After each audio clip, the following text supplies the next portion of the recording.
Welcome in our channel education hub for all. आप लोगों का फिर से बहुत बहुत हार्दिक अभिनंदन आपके अपने channel education hub for all one पे। तो आइए हम लोग आज अपने सीरीज को कंटिन्यू करते हैं। Bihar special objective 2021 Imtiaz sir के बिहार एक परिचय से। ये वस्तुनिष्ठ प्रश्नोत्तर प्रैक्टिस सेट नंबर 3 है। ये पार्ट 3 है आपका। ये पार्ट 3 है। पार्ट 3 आप प्लेलिस्ट पे जाके एक साथ सभी सीरीज को देख सकते हैं। ये आपका प्रैक्टिस सेट नंबर 3 है। प्रैक्टिस सेट का पार्ट 3 है। तो चलिए हम लोग स्टार्ट करते हैं आज का हमारा सीरीज। बिहार का इतिहास में मगध साम्राज्य का उत्थान से जो भी रिलेटेड क्वेश्चंस है, प्रश्न है, उसे हम देखेंगे, उसके आंसर को देखेंगे और प्रैक्टिस करने की कोशिश करेंगे। खुद को चेक भी करेंगे कितना मेरा सही होता है। चलिए हम लोग स्टार्ट करते हैं। ये बहुत ही इम्पोर्टेंट पार्ट है।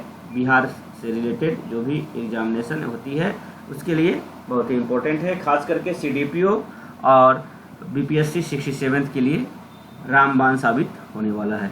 तो चलिए जल्द से जल्द जो भी छात्र छात्राएँ नए हैं वो सब्सक्राइब कर ले। सब्सक्राइब कर बेल आइकन को प्रेस कर ऑल पे क्लिक करना ना भूलें और ज़्यादा से ज़्यादा वीडियो को शेयर करें। मैं बार बार बोलता हूं लेकिन आप लोग शेयर नहीं करते हैं। आपके शेयर करने से उन छात्र छात्राओं का भी लाभ होगा जिनके पास ये सामग्री उपलब्ध नहीं है। और लाइक ज़रूर करें। आप लोग लाइक करने में कंजूसी करते हैं। लाइक करें जिससे कि वीडियो बनाने में प्रोत्साहन मिलती है। चलिए स्टार्ट करते हैं। मगध साम्राज्य का उत्थान, ये हमारा आज का टॉपिक है। इसमें आज सबसे पहला जो प्रश्न है, प्राचीन भारत में साम्राज्यवाद की शुरुआत और विकास का श्रेय दिया जाता है। किसे दिया जाता है? तो इसे मगध को दिया जाता है। ठीक है।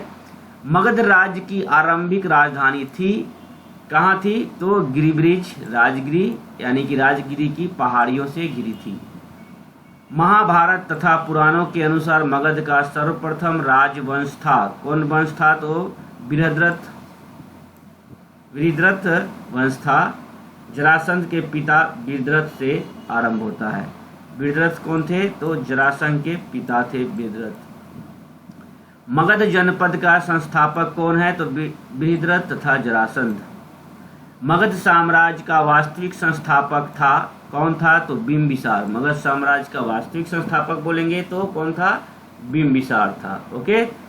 बिंबिसार का शासनकाल जो है 544 ईसा पूर्व से 493 ईसा पूर्व तक रहा। बिंबिसार एवं अजातशत्रु किस वंश के थे? तो वो हर्यक वंश के थे। बिंबिसार एवं अजातशत्रु हर्यक वंश के थे। बिंबिसार को श्रेनिक, अजातशत्रु को कुनिक भी कहा जाता है। बिंबिसार महात्मा बुद्ध का मित्र था। मगध साम्राज्य का उत्कर्ष आरंभ हुआ है बिंबिसार के शासनकाल में। बिंबिसार ने किस राजकुमारी के साथ विवाह किया? तो बिंबिसार ने कौशल देवी से भी किया, चेलना से भी किया और खेमा से भी किया। तो आंसर क्या हो जाएगा? उपयुक्त सभी से। बिंबिसार ने वैवाहिक संबंध द्वारा अपनी स्थिति सुदृढ़ की। कौशल देवी की, खेमा पंजाब की और चेलना वज्जी संघ की राजकुमारी थी। सभी से शादी की है वो अपने स्थिति को सुदृढ़ करने के लिए। नेक्स्ट है हमारा, बिंबिसार ने ब्रह्मदत्त को पराजित कर कौन सा राज्य जीता? तो अंग को जीता। ब्रह्मदत्त को पराजित करके बिंबिसार ने। हर्यक वंश का दूसरा शासक था, कौन था? तो अजातशत्रु था। अजातशत्रु का जो कार्यकाल है 493 से 461 ईसा पूर्व। अजातशत्रु ने अपने पिता बिंबिसार की हत्या कर सत्ता प्राप्त की थी। राजगीर में दुर्ग तथा स्तूप की स्थापना मगध के किस शासक ने की थी? तो अजातशत्रु ने की थी। वज्जी संघ के लिच्छवियों को पराजित करने वाला मगध का शासक था, तो अजातशत्रु था। अजातशत्रु के साथ प्रेम संबंध के लिए चर्चित नर्तकी आम्रपाली कहाँ की थी? तो वैशाली की थी।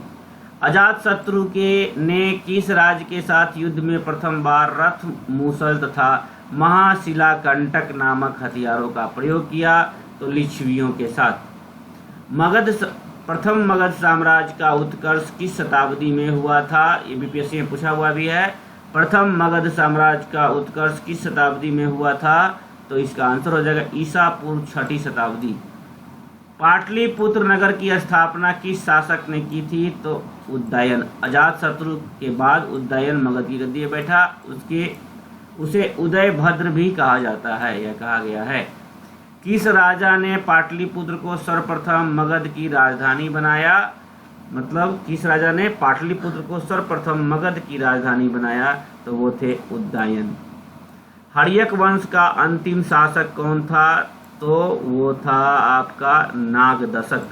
हर्यक वंश का अंतिम शासक था नागदशक।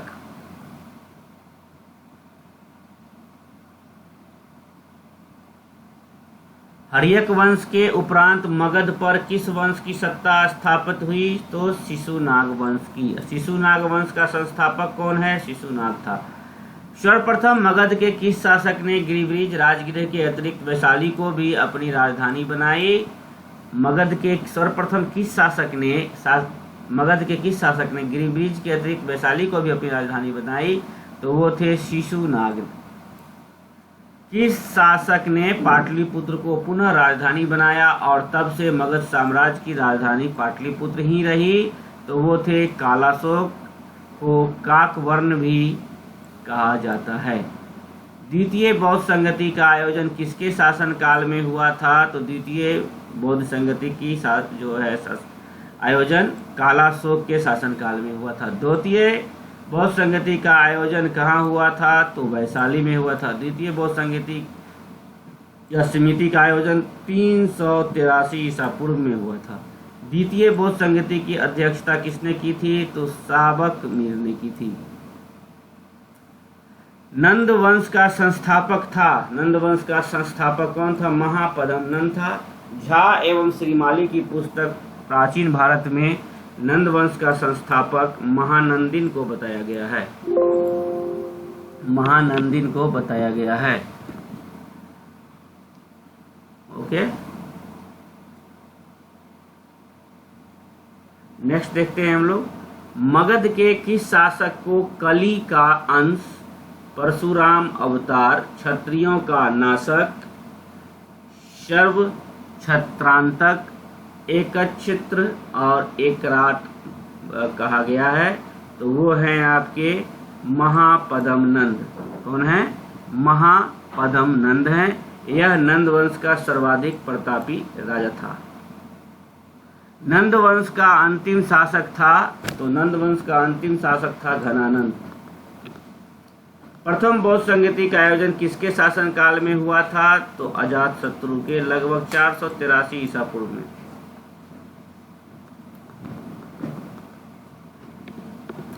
प्रथम बौद्ध संगति का आयोजन कहाँ हुआ था? तो प्रथम बौद्ध संगति का आयोजन गिरिब्रिज में हुआ था, राजगिरी में। ओके, इसका आंसर हो जाएगा ए। प्रथम बौद्ध संगति की अध्यक्षता किसने की थी? तो प्रथम बौद्ध संगति की अध्यक्षता महाकश्यप ने की थी। महाकश्यप ने की थी प्रथम की, और द्वितीय बौद्ध संगति की अध्यक्षता की थी शाबक मीर ने। ओके, नेक्स्ट देखते हैं अब हम लोग। प्रथम बौद्ध संगति की अध्यक्षता किसने की थी? तो महाकश्यप ने की थी। मगध साम्राज्य में कलिंग का विलय सर्वप्रथम किया था? किसने किया था? तो महापद्म नंद ने। निम्नलिखित में से मगध का कौन सा राजा सिकंदर महान का समकालीन था? तो ये हो जाएंगे आपके घनानंद। सिकंदर के आक्रमण के समय मगध का शासक घनानंद था। ये भी बीपीएससी में पूछा हुआ क्वेश्चन है 14वीं में। निम्नलिखित में से किस राजा ने पाटलिपुत्र को बसाया था? तो पाटलिपुत्र को बसाने वाले हैं उदयन या उदयन। मगध के शासक अजातशत्रु ने किसके आक्रमणों के प्रतिरोध में गंगा और सोन के संगम पर अवस्थित पाटली ग्राम को सुरक्षित तथा किलों को सुसज्जित किया, जो आगे चलकर पाटलिपुत्र नगर बना? तो वो है वैशाली के वृज्जियों के। आंसर हो जाएगा सी। तो ये आज 34 इम्पोर्टेंट क्वेश्चन था इस पार्ट में, इस सेट में। अब नेक्स्ट सेट आप लोग कमेंट करके बताएं कि एक दिन में 1 सेट करना है या 2 सेट करना है। मैं उसी तरह से वीडियो को बनाकर डालूंगा। चलिए आज के लिए इतना ही इस सेट में। आगे मिलते हैं नेक्स्ट सेशन में दूसरे सब्जेक्ट के साथ। और हाँ, जो भी नए छात्र छात्राएँ हैं उनसे आग्रह है जल्द से जल्द सब्सक्राइब कर बेल आइकन पे प्रेस कर ऑल पे क्लिक करें ताकि कोई भी नोटिफिकेशन आपको जल्द से जल्द मिल सके। ये मेरी एक छोटी सी कोशिश है उन छात्र छात्राओं के लिए जिनके पास पठन की सामग्री उपलब्ध समय नहीं हो पाती है। और आप लोग से एक बात और है कहना मुझे कि लाइक ज़रूर करें। लाइक करने में आप लोग का कुछ ज़्यादा नहीं है, लाइक करने से प्रोत्साहन मिलती है। चलिए बाय बाय, टेक केयर, अच्छे से पढ़ें, सुरक्षित रहें, सेफ रहें और पढ़ाई करते रहें।